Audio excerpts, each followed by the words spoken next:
যে আপনাদের ধন্যবাদ জানাচ্ছি বাংলাদেশ আবহাওয়া অধিদপ্তরে। আপনারা জানেন যে গত 11 তারিখ থেকে যে একটি লঘুচাপ তৈরি হয়েছিল দেশের পূর্বাঞ্চলে, সেটি ক্রমশ স্থল নিম্নচাপ আকারে পরবর্তীতে হাতিয়া সন্দ্বীপ হয়ে ভোলা, পরে বরিশাল এবং গতকাল পর্যন্ত সেটি সাতক্ষীরা, যশোর বরাবর অবস্থান করছিল এবং এখন বর্তমানে সেই স্থল গভীর নিম্নচাপটি গাঙ্গেয় পশ্চিমবঙ্গ এবং তৎসংলগ্ন ঝাড়খণ্ড বরাবর অবস্থান করছে। কিন্তু এর প্রভাবে আমাদের উপকূলীয় এলাকা এবং উত্তর বঙ্গোপসাগর এইসব এলাকায় কিন্তু অস্থায়ীভাবে দমকা বাতাস এবং ঝোড়ো হাওয়া সহ বৃষ্টি অথবা বজ্রসহ বৃষ্টি হচ্ছে। বিশেষ করে আজকে খুলনা, রাজশাহী বিভাগে এখনো ব্যাপক বৃষ্টিপাত হচ্ছে, কিন্তু চট্টগ্রাম, ঢাকা বিভাগ, সিলেট এবং ময়মনসিংহ বিভাগে বৃষ্টিপাতের তীব্রতা একেবারেই কমে গেছে। কিন্তু যেহেতু মৌসুমী বায়ু মোটামুটি সক্রিয় এবং উত্তর বঙ্গোপসাগরে এটি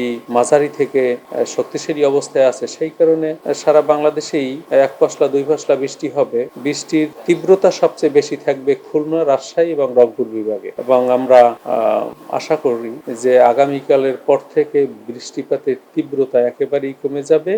কিন্তু মৌসুম ফলো থাকার কারণে দুই এক জায়গায় বা কিছু কিছু জায়গায় হালকা থেকে মাঝারি ধরনের বৃষ্টি হতে পারে। আগামীকালের পর থেকে আর ভারী বৃষ্টিপাতের সতর্কবার্তা আশা করি থাকবে না। তবে আজকে পর্যন্ত বিশেষ করে খুলনা এবং রাজশাহী বিভাগে ভারী থেকে অতি ভারী বৃষ্টিপাতের সম্ভাবনা রয়েছে। যেহেতু উত্তর বঙ্গোপসাগরে বায়ুচাপের আধিক্য এখনো বিরাজমান, সে কারণে উত্তর বঙ্গোপসাগর, উপকূলীয় এলাকা এবং সকল সমুদ্র বন্দর সমূহকে 3 নম্বর স্থানীয় সতর্কতার সংকেত দেখিয়ে যেতে বলা হয়েছে এবং অভ্যন্তরীণ নদী বন্দরকে বিশেষ করে যশোর, কুষ্টিয়া, খুলনা, বরিশাল, পটুয়াখালী, নোয়াখালী, কুমিল্লা, চট্টগ্রাম এবং কক্সবাজার এইসব এলাকাকে 1 নম্বর সতর্ক সংকেত দেখিয়ে যেতে বলা হয়েছে অভ্যন্তরীণ নদী বন্দরের জন্য। আর বৃষ্টিপাতের তীব্রতা থাকবে না। তবে এই বৃষ্টিপাতের তীব্রতা যদি আমরা ঢাকা থেকে পূর্বাঞ্চল হিসাব করি তাহলে বৃষ্টিপাত একেবারেই কমে যাবে, কিন্তু ঢাকার পশ্চিমাঞ্চলে বৃষ্টিপাত আজকেও অব্যাহত থাকবে এবং সারা বাংলাদেশেই তাপমাত্রা 1 থেকে 3 ডিগ্রি সেলসিয়াস বৃদ্ধি পেতে পারে। তাপমাত্রা এখন যে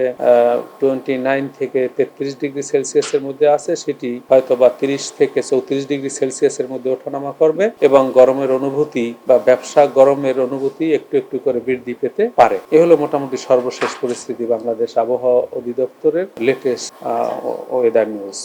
না দেখুন, আমাদের বাংলাদেশ ষড়ঋতুর দেশ হলেও আবহাওয়াগতভাবে বাংলাদেশে 4টি সিজন বলে থাকি আমরা। মার্চ, এপ্রিল, মেকে প্রি মনসুন বলি এবং জুন, জুলাই, আগস্ট এবং সেপ্টেম্বরকে আমরা মনসুন বলি এবং অক্টোবর, নভেম্বরকে পোস্ট মনসুন বলি, ডিসেম্বর, জানুয়ারি এবং ফেব্রুয়ারিকে আমরা উইন্টার সিজন বলে থাকি। সুতরাং আবহাওয়ার দিক থেকে কিন্তু এখনো বর্ষাকাল চলছে এবং আপনারা জানেন সেপ্টেম্বর মাসে সাধারণত বঙ্গোপসাগরে লঘুচাপ সিস্টেম তৈরি হয়। সেটি কোনো কোনো সময় শক্তিমাত্রা অর্জন করে নিম্নচাপ বা গভীর নিম্নচাপে পরিণত হয়। এই ধরনের লো প্রেসার সিস্টেম যখন বে অফ বেঙ্গলে তৈরি হয় তখন সেটি উপকূল অতিক্রম করার সময় সে শক্তিমাত্রা অর্জন করে স্থল নিম্নচাপ বা স্থল গভীর নিম্নচাপে পরিণত হওয়ার সুযোগ সৃষ্টি হয় এবং এই ধরনের সিস্টেম তৈরি হলে ব্যাপক বৃষ্টিপাত সংঘটিত হয় এবং সেপ্টেম্বর মাসে এই সব তৈরি প্রতি বছরই প্রায় সেপ্টেম্বর মাসে একটি বা দুটি নিম্নচাপ তৈরি হয় এবং এটি একটা স্বাভাবিক প্রক্রিয়া সেপ্টেম্বর মাসের। আমরা সেপ্টেম্বর মাসে আমাদের দীর্ঘমেয়াদী পূর্বাভাসে বলেছি যে সেপ্টেম্বর মাসে যে বৃষ্টিপাত হবে সেটা স্বাভাবিক বৃষ্টিপাত। এই 3 দিন ধরে বৃষ্টিপাতের তীব্রতা ছিল 11, 12, 13 এবং 14 এবং 15 থেকে 16 তারিখ পর্যন্ত বিশেষ করে দেশের পশ্চিমাঞ্চলে বৃষ্টিপাতের তীব্রতা বেশি। কিন্তু মাস শেষে যখন আমরা গড় বৃষ্টিপাত হিসাব করব, সেটা হিসাব করে দেখা যেতে পারে যে স্বাভাবিক বা স্বাভাবিকের চেয়ে কম বা বেশি।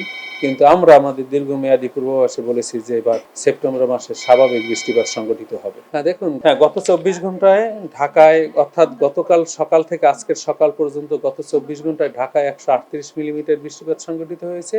সবচেয়ে বেশি বৃষ্টিপাত হয়েছে আরিচা, মানিকগঞ্জ 189 মিলিমিটার। তাছাড়া আরো বেশি বৃষ্টিপাত হয়েছে খুলনা 154 মিলিমিটার বৃষ্টিপাত হয়েছে, যশোর, চুয়াডাঙ্গায় যথাক্রমে 109 এবং 108 মিলিমিটার এবং বরিশালের হিজলাতে 106 মিলিমিটার বৃষ্টিপাত রেকর্ড করা হয়েছে। সুতরাং এই যে খুলনা, বরিশাল বিভাগ এবং ঢাকা বিভাগ সহ রাজশাহী এবং বরিশাল বিভাগে কিন্তু ভারী থেকে অতি ভারী বৃষ্টিপাত সংঘটিত হয়েছে।